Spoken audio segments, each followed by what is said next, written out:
Hey, this is William Tincup and Ryan Leary. You are listening, hopefully watching, the Practitioner Corner podcast. We have Jill Larsen on today. We're going to be learning all about her journey, her career as it was. So as it is, Jill. Proper English. You don't have Grammarly on. No, so, I know. And I'm not reading an obituary. So there's that. Hope not. So, although it is the day after the election, so depending on your point of view, I can go dark. I can go dark from 0 to 60. Yeah, you did. Just, you kind of went there. Escalates quickly went from Grammarly to obituaries. Well, good. Right, dude. Just happened. So, Jill, first of all, thank you for carving out time for us. Thank you for being here. Would you do us a favor and the audience a favor and introduce yourself? Tell us a little bit about you. Sure. So thanks for having me. I'm Jill Larsen. I'm the Chief People Officer at a company called Synopsys. Synopsys is really focused in the chip design space. We do everything from silicon to software and solutions. And it's actually my first foray into that space. I've been in lots and lots of technology companies, but this is the first time I've sort of been in this area. We're doing a lot with AI, and it's about a 40-year-old company where we've had a CEO succession, which I've done a number of those as well.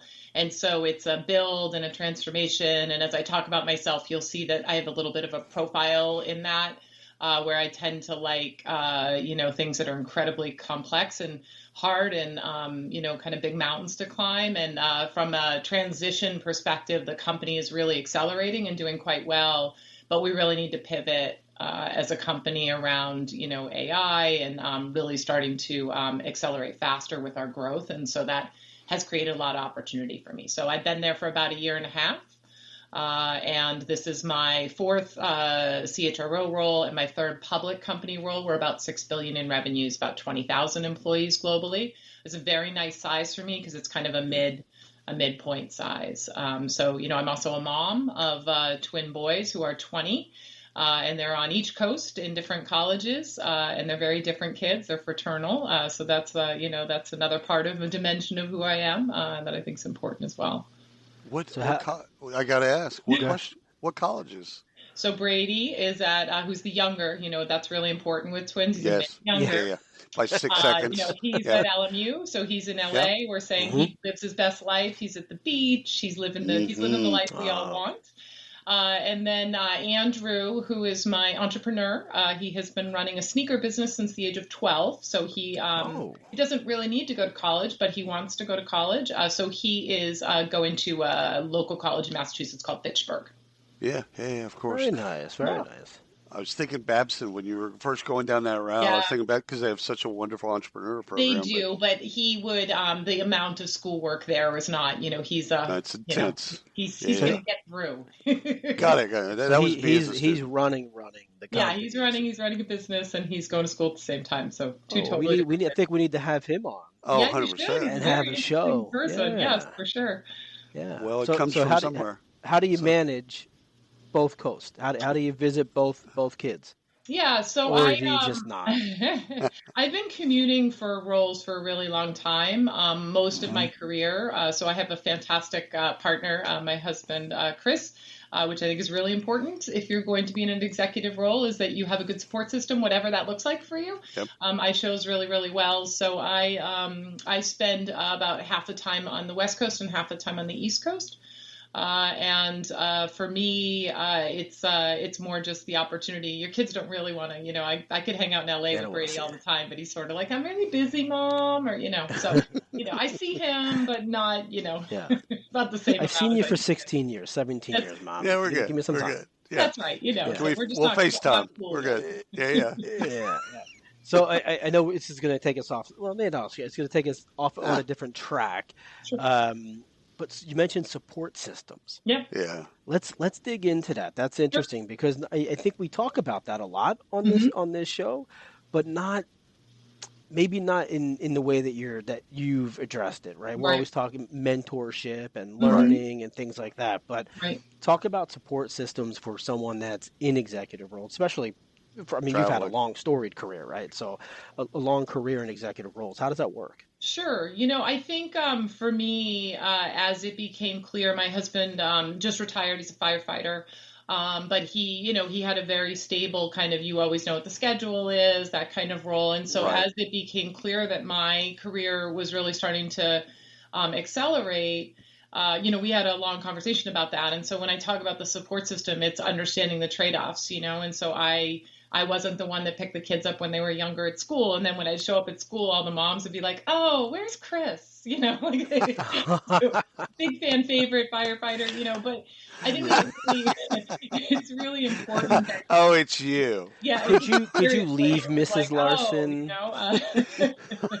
But when people say like you can have it all, like I wouldn't say that I've been able to figure that out. So the way I do it is based on sort of how I prioritize things, but understanding there are certain trade-offs, and then there are certain things that I don't make trade-offs on. And so I just think that's really important as you get into, if you do choose to get into larger roles, the CPO roles, it requires a lot of travel. We're dealing with a lot of, different types of crises. Obviously, I mentioned the election, we're going through that right now in the US.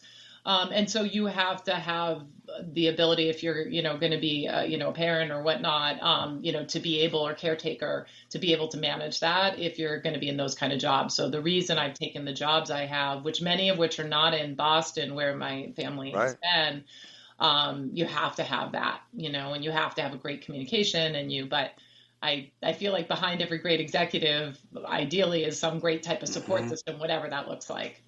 Yeah. Have you ever worried if you didn't travel, your marriage would be different? Oh, that's a really great question. You know what? I might have said that, but then COVID, I was actually at PTC, which was in Boston, and everyone was shoved together in COVID, and actually it was fantastic. And so for me, I think I'm lucky. Like I've chosen really well, but you also really, it's a relationship like any other. You have to work at it, but it's a really, people ask me that a lot, and I don't think so. I think, he's part of my life. Like I have I rent something, house in California, but like when I was at Metadata, which is one of the chief people officer roles I had in New York City, I had an apartment there. And so like he's always been a part of that. So he'll come and spend time. We do wine country in California, so like it depends on how you incorporate them into your life. But we are almost empty nesters, not entirely. So it's really, really important. So almost. I think where you were dangerously going, close. I think where you were going that with William is Michael, your wife, would not be around if you were not traveling as much. 100%. For years. I don't want to project on you. No. For years, I was terrified because I was on the road a lot. Yeah. I was terrified if I'm actually at home, it might actually create problems. Yeah. Yeah. Because she's so independent and I'm independent. Like this might be a problem. COVID, well, even before COVID, we got all that stuff. You're right. Like my wife's probably like your husband. She's my best friend. Yeah, exactly. So you just gotta make that choose really well. Oh, I married up. Yeah, I knew it. I married up. I was seeking that. So I married up. Let's go back to college for you for just a sec. What was the dream? What did you want to be before you got into what you're into? So it's interesting. I played field hockey. I was a Division I field hockey goalie in college, and so I had a full scholarship. I went to Chapel Hill my freshman year, which they ended up winning the whole thing. But the goalie there was the Olympic goalie for 2 Olympics, and so you weren't playing. I was good. I was maybe even really good, but I was not Olympic caliber. And so for me, my journey shifted pretty quickly because I figured they wanted to redshirt me and I didn't want to go to school for 5 years. And so I came back to Boston and I ended up transferring to Boston College, which is where my mom went. But I always wanted to be a journalist. So I've always been interested in like entertainment and media, and I love to write. And so I was going to be a journalist, and then was determined, which is probably good that I didn't, because that's been an interesting career path. 100%. But I had an offer to do a bunch of editing and things like that. And I met a gentleman at the BC alumni event who ran his own headhunting firm. He was a headhunter. My dad was in sales. And so as I started talking to him, his name's Phil Sullivan. When I talked to Phil, he was like, you know what, I think you'd be really great at this. And so I ended up taking the leap, and it ended up that I loved the recruiting side. I loved the candidate, the relationship, the people side. And I hated the business development dialing for doll. Like I would sit in, we got bought by Robert Half, no offense to those that work for Robert Half, right, but it was like you sit in the pit and you do your calls, and like I was like a nervous wreck about that. So for me, I ended up pivoting and going in-house because that was, I ended up really loving recruiting. And I've, in my career, if you look at my career, I've been in either talent or TA roles or CHRO roles. Right. So like the problem for me with recruiting, and I love my recruiting peeps, but I always cared about what happened after we placed them. And most recruiters are like, why do you care about this? Right. They just cut them off. Care about it. Like, well, how did they do? What happened? Did they grow with it? So that's why I kind of went back and forth and ended up really loving the strategy part, especially of the CHRO role for me is incredibly exciting. But I do a lot of communications, so I still get to do the writing part. But, like my dream job would be like, working in a big media, because I just love all that kind of stuff. And so for me, maybe that's where I'll end up at some point. A White House correspondent? No. That's probably not a good fit for me. But yeah, I think I'm much more of like a Netflix or like, with the stars, Academy Awards, things like that. Nice. Just, got it. Well, Ryan was in executive search. You started staffing and then you... Yeah. Executive search. I love the relationships from that. And so for me, a lot of those, even like William and I we've like known each other for a long time. We used to be at different events, and I ran TA for Cisco for 5 years. And so I've gone back and forth. And so for me, those relationships, that network is really important. And I find my TA kind of network to be one I tap into a lot, especially now with AI and some like, what are you guys messing with? How are you addressing this? How are you thinking about skills? Like, those are I don't always go to HR people for that, CHROs for that, because many of them aren't deep in that, and I'm really interested in a lot of that. And so for me, that's makes me a little bit unique, perhaps. When you were at Cisco, I don't know if they allowed you this or it was just your personality, but you were doing really innovative stuff. Yeah. Way 5-10 years ahead of other people. So like talking to you, and then I talked to 3 or 4 other practitioners, like, I need to, okay. You just stay over this. Because you were doing really cool. I don't know if that was Cisco proper or if that was just the way you were doing it, but it was noticeable. Yeah, I think a lot of that for me has been the problem of talent. You know what I mean? Like, so Cisco, when I joined was 83,000 people. It's gone up to like 110,000. But when I came in to run TA, and then I was the chief diversity officer for a year. I kind of cleaned that COE up, and I mean that in a really positive way, revamped it. And then we moved Sherry Sladen, who was fabulous for them, out of the business, took somebody out of the business because I wanted somebody who could really drive business outcomes. But I was really fascinated by this kind of operating expense thing that happens in big companies where you end up having to do restructures all the time. And you're hearing a lot. We have a lot of recruiter friends that are really struggling right now because it's such a tough market. Mm-hmm. And I was really interested in that problem statement of like, how could I place people fast? Like, how could we get away from that? Instead of hiring, we were hiring 16,000 people a year at Cisco. How do I redeploy? And so we did something called the Talent Cloud. It was very early days. I actually partnered with EY and a couple other vendors. And now that would be something like a Tech Wolf or like like this whole skills piece, which very few companies are still doing well despite lots of interest in it. And a lot of that has to do with how leaders hire. And so for me, I'm just interested in the problem statement. And since it was a problem, like it was a real quantifiable expense for Cisco and has a lot of PR impacts as well, it was something that we kind of went after. And we were just too early, to be honest. Like, you wouldn't call it the Talent Cloud now, but at the time, like, cloud was sexy. But, it was something that we're still trying to address. Like, I'm doing, as I talk about, like, Synopsys, we're looking at the skill shift and, like, how there's not a lot of people going into this space in semi and electrical engineering and physical engineering, just all these pieces. And so how do we repurpose people's skills so that they can become very relevant in the future?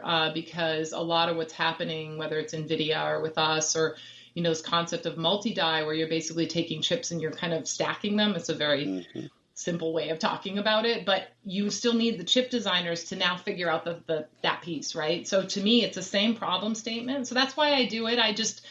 I'm really interested in how to disrupt things that aren't really working and that seem inefficient. And then also thinking about access and people working longer and how do we boomerang people back, and things like that. Like, how do you actually create a much more agile workforce?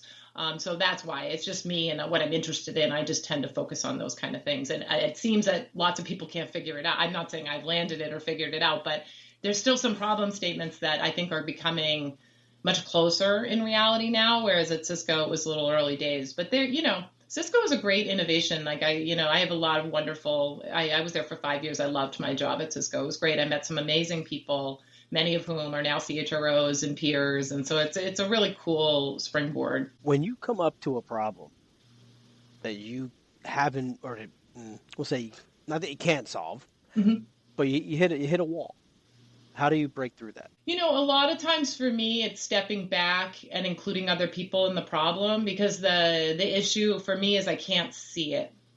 Right. And it's interesting. I was in a dinner with kind of like the best of the best, like these different fellows, and we were talking to them about AI and how you would disrupt the space that we were in. And what was so interesting was they had to think about it in terms of the stack, because they're so, like the smartest people you've ever met, but they couldn't see the world as coming this way. They could only see it, right. Going vertically. And so I took a lot out of that experience, as silly as it was a dinner I went to. And so I think a lot about that of like, well, who should I ask about this? Like, let me go ask an early in career person, or let me go ask my son, who can take my phone and do a million things with it. And you know what I mean? Like things like that. So I think about like, who could I talk to about this problem? Who could look at a different, like an engineer or an app developer or something like that. So that's where I go when I'm dealing with those kind of things is, there's a lot of not reinventing the wheel. And sometimes it's just that I can't see it because I'm only seeing it from my lens or what I think the problem is. Half the time, the problem's actually different than how I initially assume it is. Well, So in pre-show, we talked a little bit about, we kind of surround ourselves, knowingly or unknowingly, we surround ourselves with like-minded people. Right. And so when you're looking at a problem, if we've got, 7 Ryans in the room, that would be amazing. Clearly, we would be in a great place. But I can't win for losing. So the thing is we get just 7 of those perspectives would be very they track very similarly. Yeah. So it's almost like the diversification of ideas. So like that early stage person is going to have a vista or vantage point. Yes. A scientist is going to have a different one. Like just being able, it's almost like the F. Scott Fitzgerald model of like, you know what? We're going to put really interesting, smart people into a room and then throw the problem in the middle of it and go, what do we got? What was interesting, Joe, about what you said, though, is you'll go early stage and someone who has more experience. Oh, absolutely. You're not just saying, I need to go with someone who's mentor type, who's, above me. You're willing to go down and get perspectives. Yeah, and I think a lot of it, too, though, is a lot of times when I'm trying to innovate on something, it's something that will be consumed by multiple audiences. So whatever it is, whether it's a performance review thing or, I sent an election message this week in the U.S. and I got a lot of different viewpoints on it. Like, how is this, outside the U.S., how is this land? Because I didn't want it just to be about the U.S. because it was really, there's a lot going on, obviously. You're a global company. Yeah. But so that's the way I think about it is like these are your audiences or these are the folks that are consuming whatever you're designing. And a lot of what I tend to do are, obviously things that are driving talent strategies of the company or technology or trying to solve a problem we're dealing with. So and then I also go to people that I think are my most difficult customers. Because they're still gonna, you know what I mean? I might as well know what they're going to, you know what I mean, ahead of time so I can figure out. And that requires you to just have like real patience in how you think about things. But you could see value in that. That's really where this, I know diversity gets like an interesting perspective depending on who you talk to. But for me, I have teams around me that are lots and lots of different perspectives because I think that's critically important. And we're just better because of it. And I think I can't be great at all these different things. There's certain things I love to do, certain things that I would choose not to do. So, you got to build great teams. I think that's really important, especially if you're going to be a chief people officer. You got to have a real ability to know yourself too, and then know the company and figure out what are the right places to insert the talent, and then who has, what's that profile look like? That's what I was going to say. You've got to know yourself and what your strengths are. Mm-hmm. Like, I surround myself with people that are positive. Yeah. Right? And also that can withstand me. And so like those, I thrive with those people. Mm-hmm. If you put another person like me with me, I don't thrive. Because I don't like people like me. Oh, that's so interesting. It's funny. I'm not. This is a whole other therapy session, but I am not wildly creative. I wish I was creative. Like I love your background, William, but I'm not. And so like that's something I know about myself. Like I don't. I'll go to people that I think. So I guess for me, that's the other piece is that you need to be aware of that. And then I guess in my job, I got to tolerate. I mean, there's lots of people who think. I mean, I work in a whole company where everybody is. And I mean, the one thing about HR is everybody thinks they're an expert. If I went to them and tried to tell them how to code, they would. Even if I could code.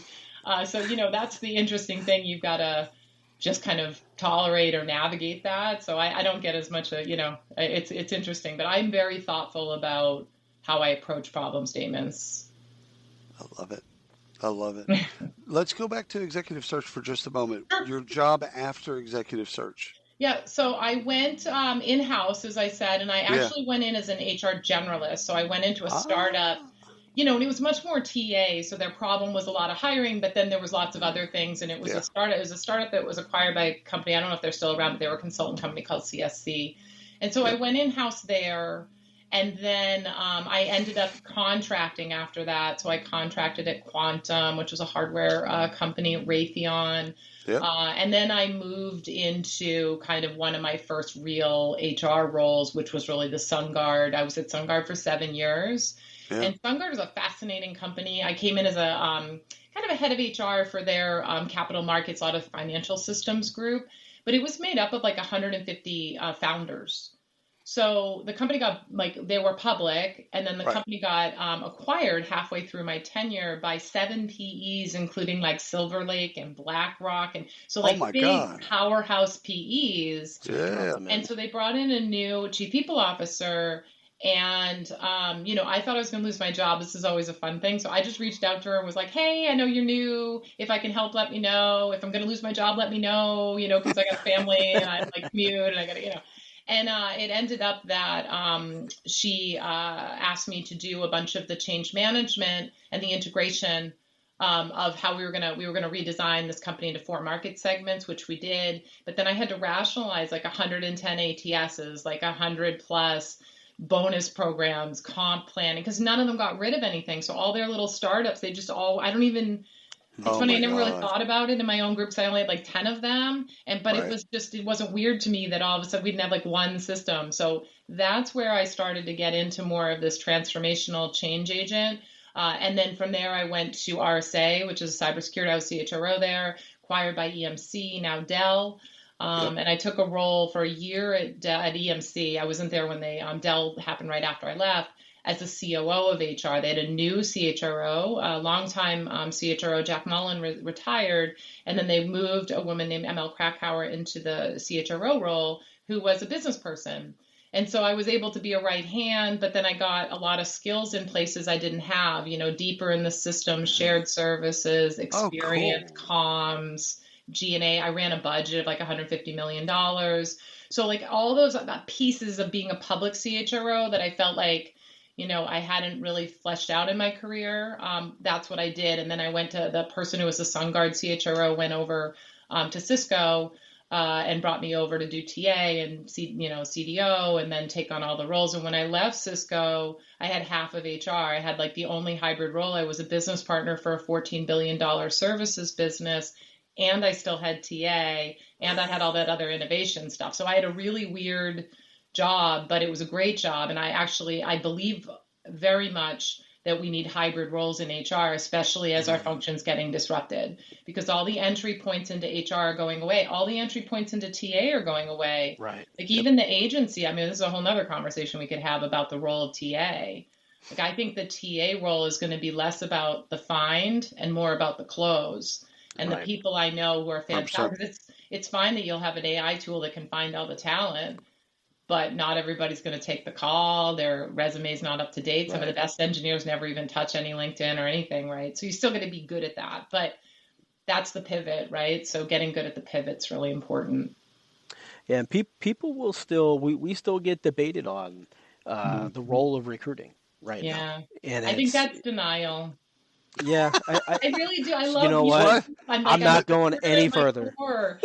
That's exactly what Ryan says. That's exactly what he says. True. Because I end the call right now, and it was sorry. perfect. I'm so sorry. I love recruiters, but when I'm the one who has to make the trade-offs, like a third of my budget is recruiting, right? So just bringing in RPOs. How do I use tools? How do we screen better with tools? Right. Bringing in we're tech screen AI, like different types of tools. The hacker ranks, all those things. Like it's diminishing the role of the recruiter. And I'm not saying that we won't always have great recruiters, because I have a few of them that are fantastic, that know the space that I'm in so well that they can pick up they know the whole map of everything. Right. Those folks will always have jobs. But I think like the ones that are just chasing, you know what I mean? Like that's going to go away, because we won't need that. We really won't. And so that's, I think, but HR is the same way. Those roles are changing. I don't need benefits administrators. I don't need first line generalists. Like you just won't, because these tools are getting so much better. With generative AI and ChatGPT and those things, that the function's changing. But I actually think talent and empathy and org design and these kind of things, skills and how you pivot the skills against your business outcomes, margins, all these pressures. Like I actually think that's where the function could pivot. But I'm not sure the function will adapt fast enough. So it's going to be very interesting to see what happens with the HR function in the next 10 years. Yeah, that's so. Was going to be my next question was, where do these people go? So over the next, and it isn't happening tomorrow. No, right? This is a 10-year run, maybe more. But I mean, at what point? Although Ryan, only thing I'll say is sourcing, I think, is done. Oh, I agree with that. I don't know if it's done. No, I think it's done. They're hanging on. Oh well, the people are hanging on. But I think you can source. You can find the candidates. You can find the candidates. I think, do you know what great candidates are? You could use tools to help you with that. Right. I still think people who are amazing at their jobs, like really have deep networks and things like that. I think those folks will they'll always land, because they're just savvy and they can do their own biz dev if they need to find a role. I think these people pivot to talent. If I were them, I would pivot on skills. I would pivot on, because like this is where the butt and seat thing, like care about what happens after the butt and seat, because nobody's doing workforce planning well. This has been a problem statement my entire career. The only ones that are doing it well are maybe like the consulting firms, because it's all based on capacity planning. But to be honest, in any company, like how many should I hire where? When should I walk away from a site?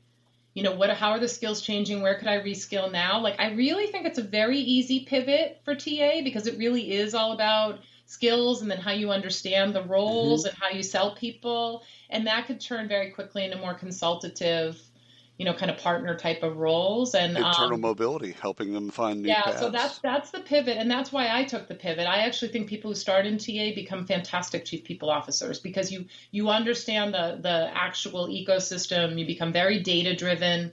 You understand, cost per hire. You're always under those kind of things, and it helps you scale when you're dealing with a budget and people who are always asking, like, why do you need to invest in? Why do you need more humans? All right, I got to ask you a bias question, so be prepared for a bias question. Okay. Hiring a corporate recruiter, do you prefer people that came up through staffing over folks that didn't or don't have any staffing experience whatsoever? Yeah, I think for me and what I know about recruiting, I would hire someone that has some sort of recruiting expertise versus someone who comes out of something different. And I say that because there is a mechanism to recruiting and understanding those steps, and I don't really want to spend the time teaching somebody that because I don't need to, because there's such a talent funnel for that. But I do like people who've worked in-house, because it's a big adjustment. If you've gone from search, it's just a different style. And working with leaders, there's a lot of ego with leaders, and sometimes, I mean that in a positive way, they're all very talented, but they all think they're the ones who know how to recruit, and many of them actually don't. And so you can't just go at that like you would in an agency. You actually have to do more of like the people consulting and push and pull and, the politics, understanding and the that's politics. not, I would maybe call it more of influencing. But but that's the thing. You are always going to have leaders who, that the first thing they always complain about recruiting, right? And so like how they do, it doesn't matter any job, doesn't matter what job I've been in, recruiting's always, true. 100%. We asked that. I think Ryan, one of us asked the same question to the global head of TA at Southwest Airlines. Now he runs his recruiting like it is a staffing firm. I understand, an internal the volume. Yeah. Right. And it's exactly right. So he prefers people that came from staffing because they have that hustle gene. And he needs that hustle gene because Southwest is a client. It's their only client. I get it. And they got to run it every year. They got to re-up the contract. Right. So I can see different. Yeah. I love that, kind of mindset though, because the faster we fill the jobs, the faster we generate revenue, and so to me, like if as long as it's with quality. And so to me, like having people like that are fantastic. It's just how many of them you have, and so there's other things that I have moved in a different direction on about like coordination and things like that I do through an RPO or whatever. To me, that's not where I'm going to invest headcount, but phenomenal recruiters that know the industry and know their space and can help, account manage with the business.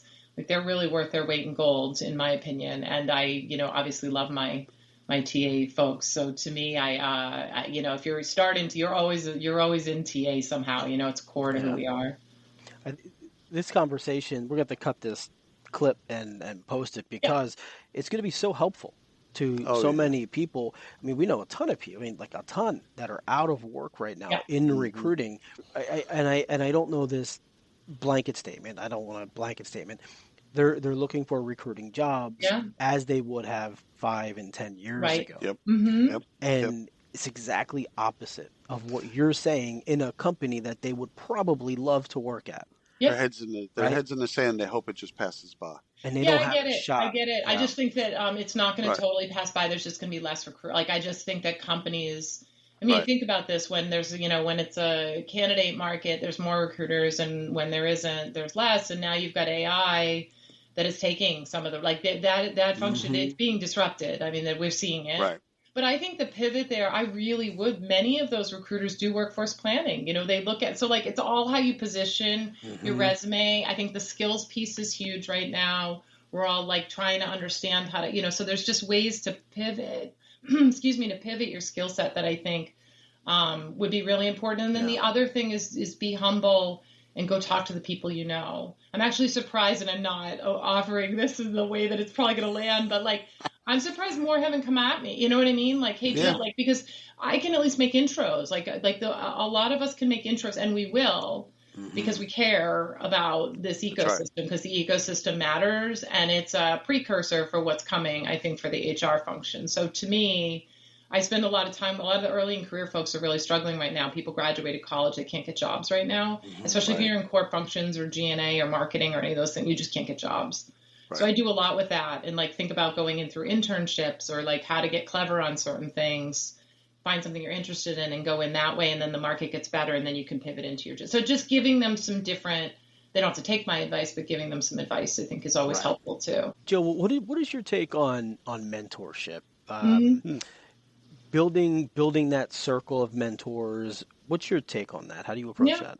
Yeah, you know what? I had a lot of people that mentored me kind of as I've been growing in my career. And then I do a lot of that. I've been part of different like future CHRO programs and things like that. Mm-hmm. I think that's incredibly important. I do a lot around women as well. We don't have enough women in the C-suite anywhere in the world, in my opinion. And so I do a lot around that too, around, many of us sponsor a few folks and try to give them visibility and allyship and things like that.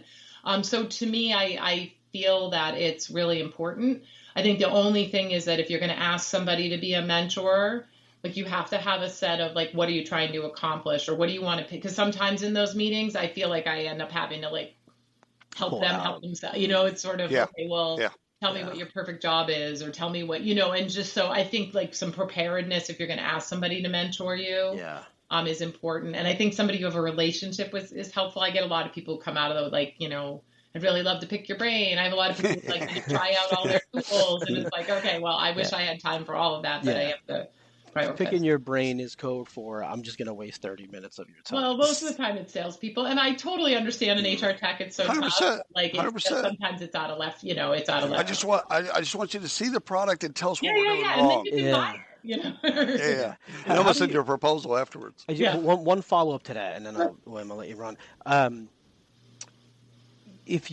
How do you find a mentor, right? So if you don't have a relationship with somebody, but you want to ascend to the C-suite or into the path, would I just call you and hit you up on LinkedIn and say, hey, Jill, love your background. Can you mentor me? Yeah. How does someone do that? LinkedIn is, well, you could. I don't know that it'd be wildly successful. I mean, this is not an open invitation. This is not an open invitation for people. She hasn't logged into LinkedIn in 7 years. What I would say is LinkedIn's always a good place to, but you should find somebody that can either make an intro that knows the person. But then there's also lots and lots of different organizations. So like in New England, we have the HRLF.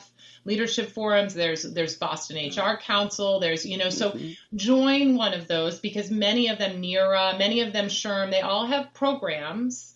And so you could enter one of those programs. Yes, it might cost you a little money. Maybe your company would pay for it also because a lot of those credits count towards like university credits and things like that. But those programs exist. I know Deloitte offers a, next gen CHRO program. So like, I would get into one of those. I actually sit on 2 public boards, and that's how I got into the public board, into the board space, is I started going to like NACD and go into the Stanford board program. And in those, you just meet people and it starts to give you some, and then letting people know that you're looking for a mentor or do they know a CHRO who can mentor. Like that's, it's just networking, but that's how I would do it. I wouldn't cold into someone. I mean, you can try.